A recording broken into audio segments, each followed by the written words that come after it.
Hey, what's going on, YouTube? This is your certified life and relationship coach, Coach Court. And in today's video, I want to talk to you about whether your ex is a dismissive avoidant or just not that into you.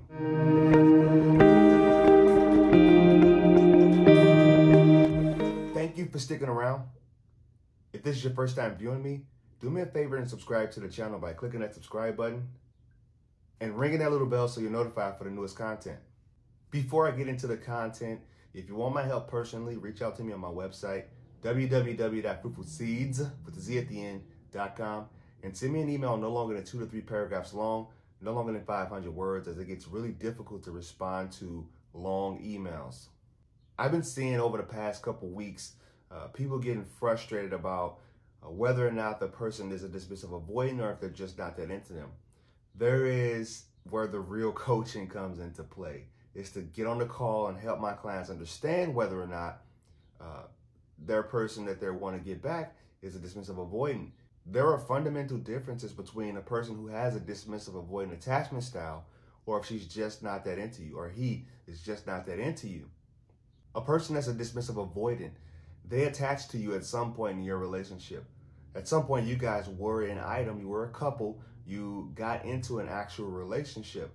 A person that's just not that into you, somebody that you hooked up with, maybe had a one night stand or had a couple weeks of bliss with, they're somebody that they're just, after a while, they had their fun, they're just not that into you anymore. They don't consider you somebody who to be a long-term spouse or be in a committed relationship with. A dismissive avoidant wants the relationship. They want to be with you.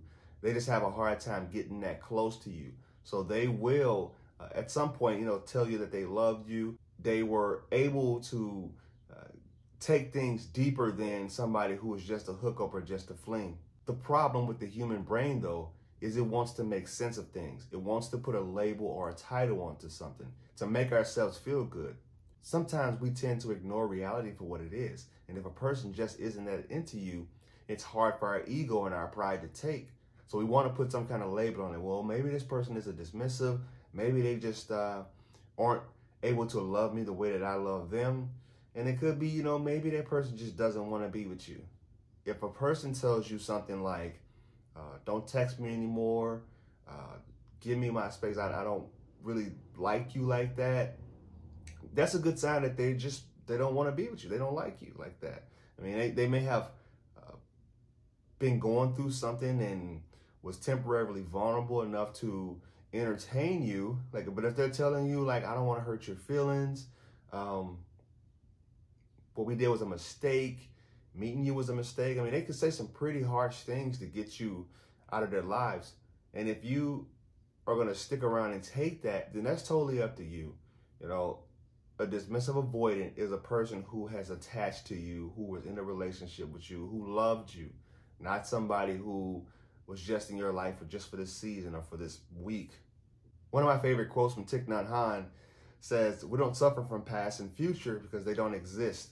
What we do suffer from is memories and imagination." That's a powerful quote. And if you can actually take that quote to heed and apply it to your life, you won't suffer from a person exiting your life. And you also won't suffer from the anxiety about where the relationship is going. So when you're trying to decipher between whether a person is a dismissive or if they're just not that into you, back off. Because if you don't, they're going to think that you're a stalker, think you're a psycho, and they may even file some type of restraining order against you. So if you found this video of any value, please like, comment, and share. If you want my help personally, reach out to me on my website, www.fruitfulseeds.com, or follow me on my other social media sites. Twitter is Coach Court 2, Instagram is I Am Coach Court, and Facebook is I Am Coach Court. Thank you guys, and I will talk to you soon.